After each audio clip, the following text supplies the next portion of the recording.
Hey guys, what's up? Welcome back to the channel. It's Cynicalex, and today I want to talk to you guys about this announcement that Marvel Games has made on their official Marvel website.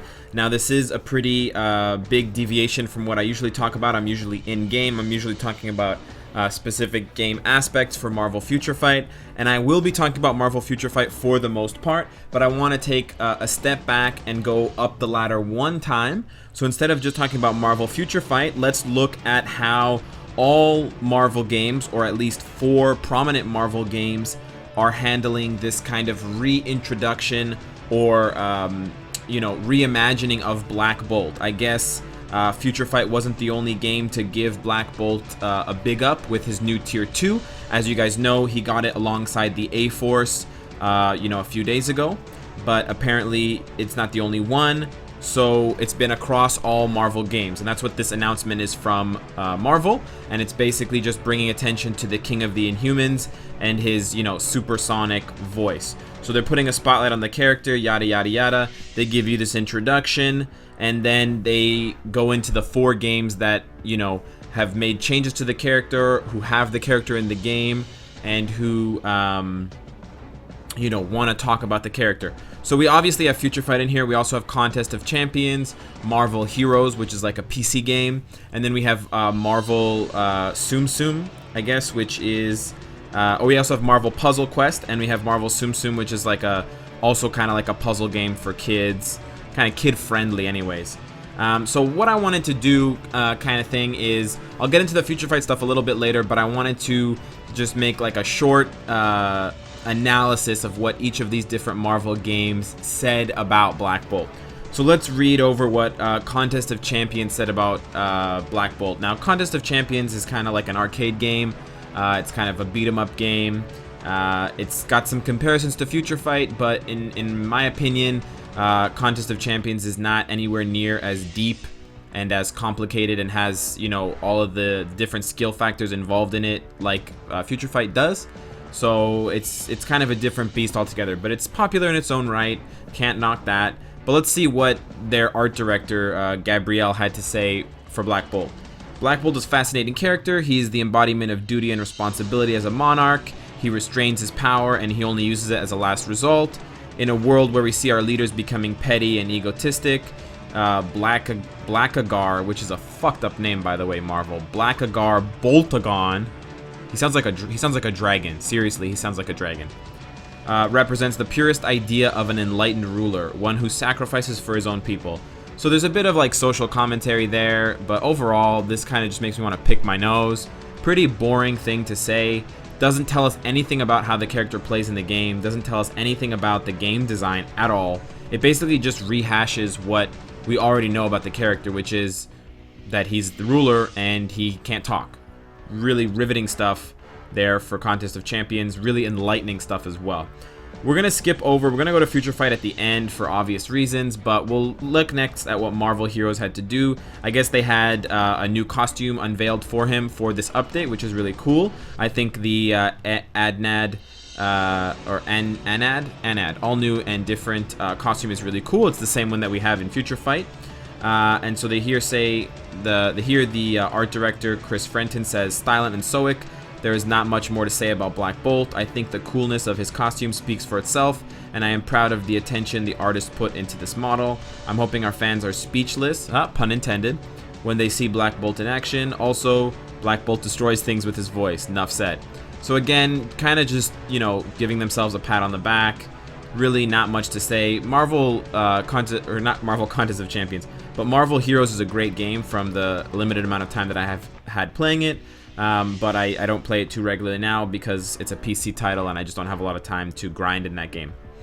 Marvel Puzzle Quest, they just, say something about he's a 5-star character and he's got some crazy quasi-sonic power that will destroy part of the board with a whisper or the entire board with a scream, causing massive damage when it's built up.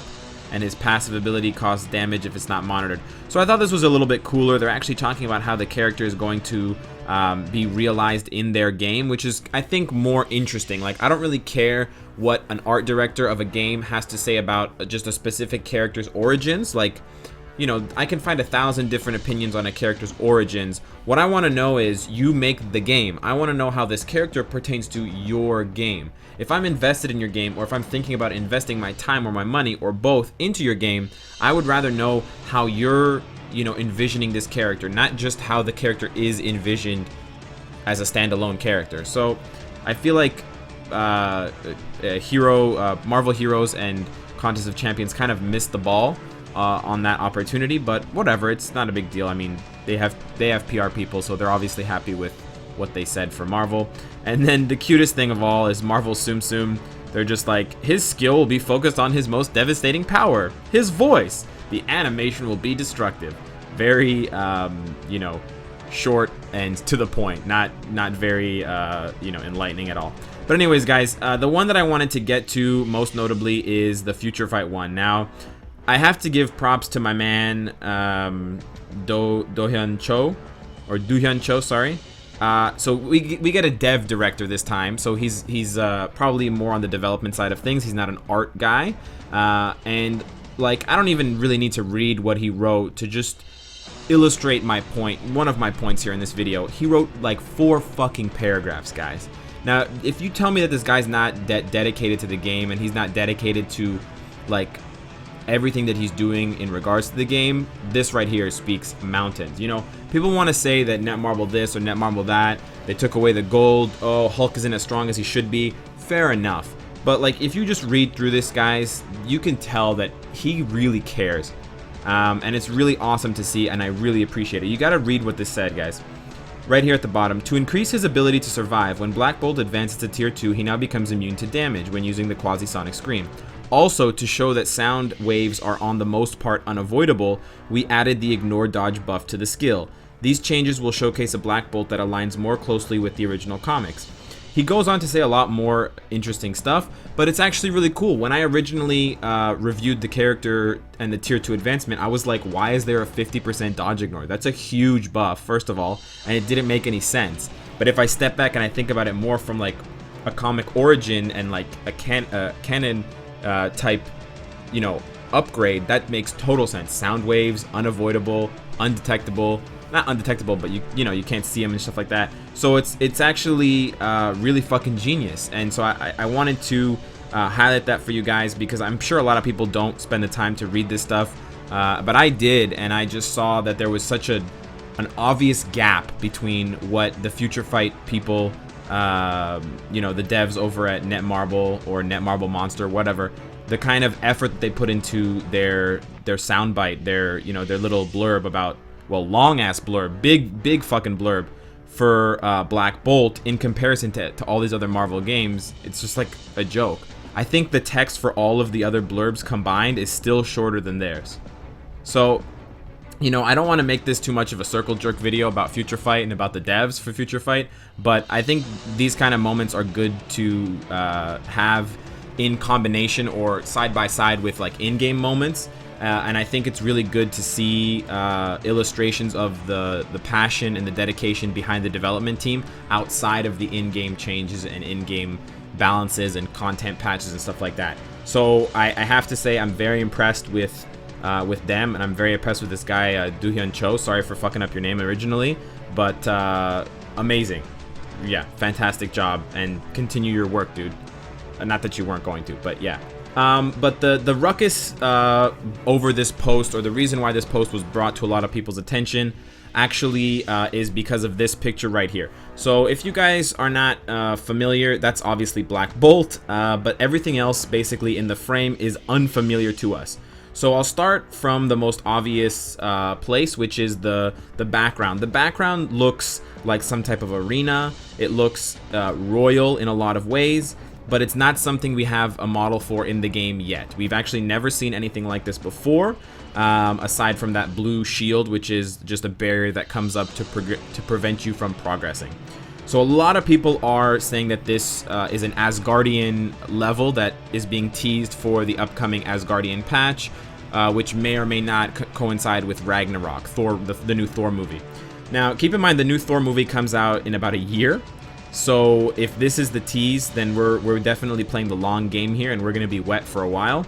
But to add to this tease, we can see that the enemies that Black Bolt's fighting, these blue, you know, rave monsters from the Avicii concert, they are obviously the Asgardian frost monsters that are in the first Thor movie that he fights off. I don't know what the race is called, but anyways, these are the beings that raised Loki or whatever. I can't remember honestly the lore of the Asgardians and stuff like that. But yeah, these are like a different race or like a separate world or whatever, and they appear in the Malekith's Dimension Rift. So we already have these character models in the game, and they've already been tied to certain characters. They're in Malekith's, not Dimension Rift, but they're in one of Malekith's missions. I think it's a daily mission, and they're in the Destroyer's Dimension Rift mission.